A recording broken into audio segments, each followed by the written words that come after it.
I want to talk about a player that we've discussed here before on the show, but I want to circle back. A player that's taken an unofficial visit to Kentucky. A player that I think the Wildcats would be well served to keep an eye on. Malachi Moreno. He is a center in the 2025 class. 6'11", 230 pounds, out of Great Crossing, Georgetown, Kentucky. He's a Kentucky kid. Number 28 prospect nationally, number 2 center, number 1 player in the state of Kentucky. He's bordering on that 5-star status, but currently listed as a 4-star.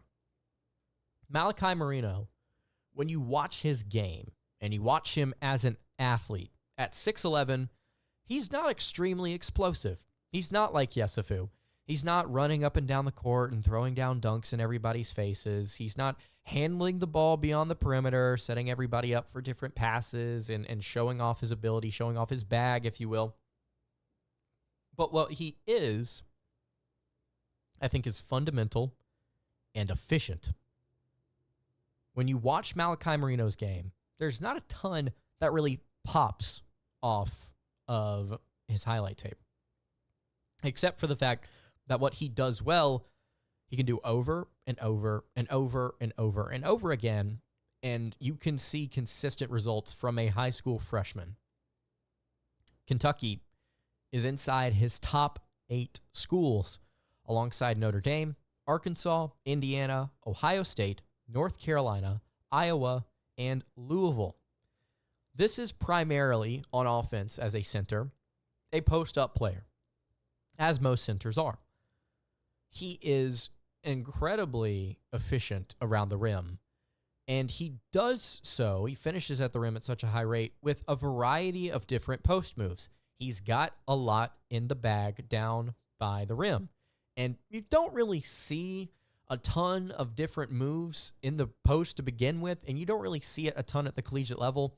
And you would like to think that if you were this highly rated as a prospect, you would be able to provide something if you're not able to dribble the ball a ton around the court and you're not able to shoot threes yet. We'll get to that in a second. If you're not able to kind of diversify your game in the way that most people typically envision it for a big man, you would be able to provide some value down low, maybe doing some things that a ton of other high school players aren't doing, which is getting in your bag around the rim. He finishes well. There's nothing flashy about it. This is kind of like, this is not necessarily a Tim Duncan situation where it's just the big fundamental and he's knocking down bank shots and he's knocking down all these post moves. He can do some face-up stuff, but man, is he really, really good just backing a guy down, getting past him, and finishing. He's just very, very good around the rim, laying the ball in with his height. I would say, and I wrote this down in my notes, he is a jack of all trades, minus the outside shot. He can rebound very well on both sides of the ball. He's a really solid offensive rebounder. He's a good defender. He's really good around the rim. He's got great timing for a high school senior. Physically, he's got some tools to build on. 6'11", 230. You can get that up 15 pounds in college. You're going to be solid. You get him up 10. 6'11", 240. It's going to be really good for his size. He's a great cutter. He's a really good player off ball, not just with the ball in his hands in the paint, but he's a really good cutter. Go and watch his EYBL stuff. You'll see he primarily scored as a cutter off ball. And then, like On3 says, he's got a lot that translates to the college game, but he has room to improve, right? Like, you've got all these fundamentals down. You're very solid from just a basketball at your position standpoint at this point in high school. But there's a ton to build on here. And I think we can compare this kid. I think I said this when I first talked about him. We can compare this to a player that is still in the SEC today, that is a former All-American, that is a preseason All-American, will be, and is going to be in contention for SEC Player of the Year. And that's Johni Broome from Auburn. Broome started his career at Morehead State. And he didn't really do a ton for Morehead State outside of rebound, defend, and have really good post moves. Very similar height and build. Very similar characteristics coming out of high school. And then when he got to Auburn, he bulked up a little bit, and they started to teach Broome how to diversify his game to kind of maybe have some confidence to take some outside shots. And Broome, a season ago, if I'm not mistaken, I can pull this up here for you guys real quick, he was one of Auburn's better three-point shooters because of just how bad their backcourt was at shooting the three ball. Johni Broome had to step in and be solid at times. He shot 35.4% from three on 79 attempts. In his first 2 seasons in college at Morehead State, he had 5 3-point attempts. He went 0 of 5. His third season in college, first season at Auburn, 9 of 31, 29%. He ended up shooting 41.5% in conference play a season ago. And then look at the other things about his game. Let's take a look at assist rate. Freshman season in college, 7.1% assist rate. Sophomore, 11.5. Junior, 11.9. Senior season, 18.9%. Had an extremely low turnover rate. Had a 9.3% block percentage, which was almost top 25 nationally, and 9.9 in conference play, which was second in the country. He could get to the foul line. He was one of the best players in conference play and getting to the charity stripe. His true shooting percentage was one of the better ones in the country. He had a top 35 defensive rebound rate. He had a top 115 offensive rebound rate. He could do a little bit of everything, right? And he's fundamental. He has expanded his game now as he enters his 5th season of college basketball. But he started out kind of narrow, but really good at specific things. That's why Auburn ended up picking him up during his sophomore year at Morehead State, is because of just how good he was as a rebounder and as a post player. It reminds me of this guy right here, Malachi Moreno. I think, and On3's right on this, I think this is almost a must-get pickup if you can develop him the way, even partially the way that Johni Broome has been at Auburn. Because if you insert him into not an Auburn, a Bruce Pearl type system, but a Mark Pope type system, and you can develop him like Broome, you get him in an up-tempo, fast-paced, 5-out, aggressive offense. Somebody like Moreno becomes a very serious liability for defenses. Because if he's this good as a cutter now, just wait 2 or 3 years down the line in college when he's playing up-tempo and you're having to run up and down the court. You have to check on these 3 or 4 perimeter shooters that are spaced out in transition. And, oh, there's a 6'11", 245-pound big man rumbling down in the paint that's either going to clean up the miss if somebody wants to take an outside shot, or he's going to be the recipient of a dunk, of a pass for a dunk. This is not a flashy, but a very important prospect for the Kentucky Wildcats to continue to take a look at. I like his game. I see where he could be going. Let's keep an eye on it. All right, to wrap up the show, I want to talk here for a little bit about a bold prediction from one of you guys about Kentucky basketball's rotation and about their minutes per game. It's going to be very interesting to see how Kentucky balances everything with just how many players they're going to have, with how many mouths they're going to have to feed. Before we get into that, though, I do want to tell you guys about our friends over at eBay. Passion, drive, and patience. The formula for winning championships is also what keeps your ride or die alive. And eBay Motors has everything you need to maintain your vehicle and level it up to peak performance. From superchargers, roof racks, exhaust kits, LED headlights, and more, whether you are into speed, power, or style, eBay Motors has got you covered. And with over 122 million parts for your number one ride or die, you will always find exactly what you're looking for. And with eBay Guaranteed Fit, your part is guaranteed to fit your ride every time or your money back, because with eBay Motors, you are burning rubber, not cash. With all the parts you need at the prices you want, it's easy to turn your car into the MVP and bring home huge wins. You can keep your ride or die alive over at ebaymotors.com. Eligible items only. Exclusions apply. eBay Guaranteed Fit only available to U.S. customers. All right, wrapping up the Tuesday edition of Locked On Kentucky. Lance Daw hanging out here with you.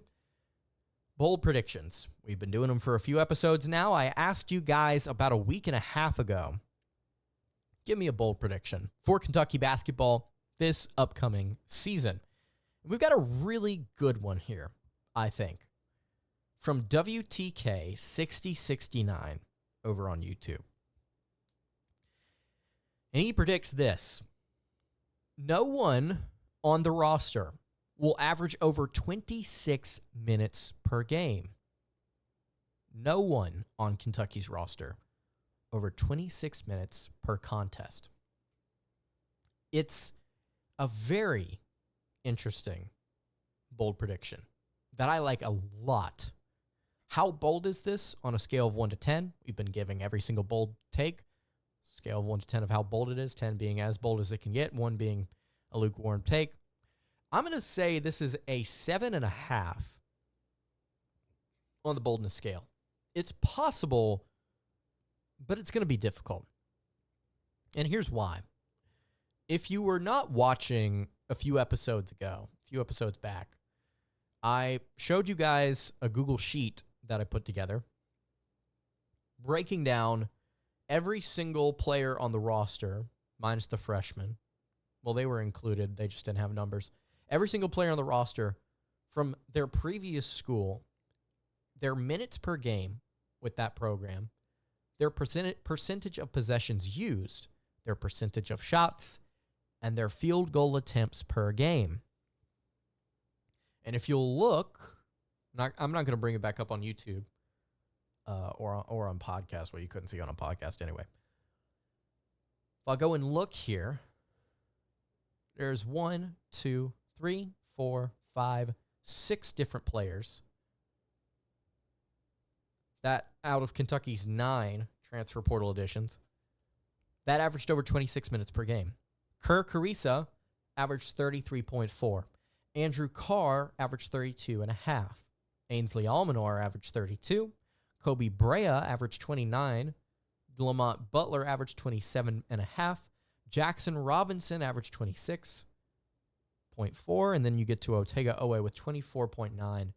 And then Brandon Garrison and Amari Williams averaged about 22 minutes apiece. It's crazy that Amari Williams only averaged 22 minutes per game.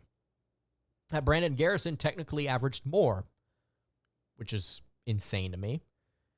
But this is, well, let's look at this from a how is this going to, how could this be possible perspective. Kirk Reese is not going to start at point. We talked about that on a recent episode. Lamont Butler is going to start at point guard for Kentucky. I'm excited about it. I think he's going to do great. If you've not seen the videos the social media team has been putting out, just kind of hyping him up, just as a person, he seems like such a great guy to be around. He seems genuine. I really, really like him as a leader for this team. I think he fits very well. Just the personality, the type of man that Mark Pope's trying to bring into this program. I think he's going to do well. I hope he does well. I'm really going to be rooting for him hard. Kirk Reese is going to be backing him up. One of the better shooters in all of college basketball a season ago. On a pretty solid shooting numbers as well as far as volume goes. There's a world where Kirk Carissa doesn't get 26 minutes a game. I think that's very possible. Andrew Carr is only going to get less than 26 minutes per game if one of 3 things happen. If Ainsley Almanor is more of a factor than we currently think he is at power forward. If Andrew Carr ends up being somebody that Kentucky utilizes more than we expect at center at times, or if he gets hurt. Those are the 3 things that could happen that could knock Andrew Carr's minutes down. But even if 2 of those things happen, even if, let's just say Ainsley Almanor becomes more of a factor and Kentucky wants to exclusively play Carr at power forward, or almost exclusively, I still think he's going to get some run heading into a senior season as somebody that can shoot, take that outside shot, and make it. It's going to be very important to have that stretch 4 in your offense if you're Mark Pope. I think it's going to be. So I think he's going to be out there. Or if he's like really bad with foul trouble, I mean that could be a factor here too, but I don't see that happening either.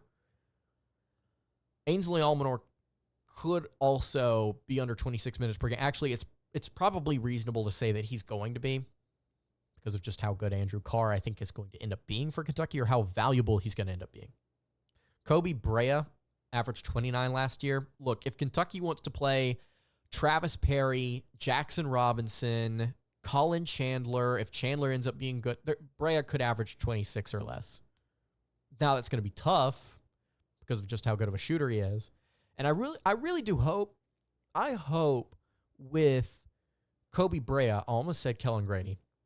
I really do hope with Kobe Brea that we don't end up in a Kellen Grady situation where either he gets hurt, hopefully he doesn't, knock on wood, or he's not taking a ton of shots. He's not taking as many shots as the coaching staff wants him to, which in this offense, I almost think is going to be like you're committing a crime if you don't want to take outside shots, if you're not aggressive with it. I think Kentucky is going to encourage that. Brea could finish under 26 minutes. Butler, if he truly does split time with Kirk Risa at point, if he starts, he's a leader, he's an emotional leader on this team, but he ends up kind of splitting minutes, there's a world where he ends up being less than 26 a game. There's a possibility. Jackson Robinson is dead at 26. Will he do the same for Kentucky this year if he's not coming off the bench? I don't know. And then OA, will he get over 26? I think there's a good chance he might, like just barely. Brandon Garrison, I think is going to have around 22 minutes. Amari Williams should definitely have more than 22 minutes, definitely more than 26 a game. Perry, Chandler, Noah, they're all unknowns. I think Colin is probably the best out of those three. It's just my guess right now. But looking at this bold prediction, WTK 60-69, no one on the roster will average over 26 minutes per game. I would say if you said no one on the roster will average over 28 minutes per game, this would be a little more doable, but I like the boldness of this. I like the boldness of 26. I think that's a fun number to set it at. So I like to take 7.5 on the boldness scale. It's doable, but difficult. I like this one. Let me know what you think in the comments below. Do you agree with W2K? Do you disagree? How do you think the rotation is going to look for Kentucky basketball this upcoming season?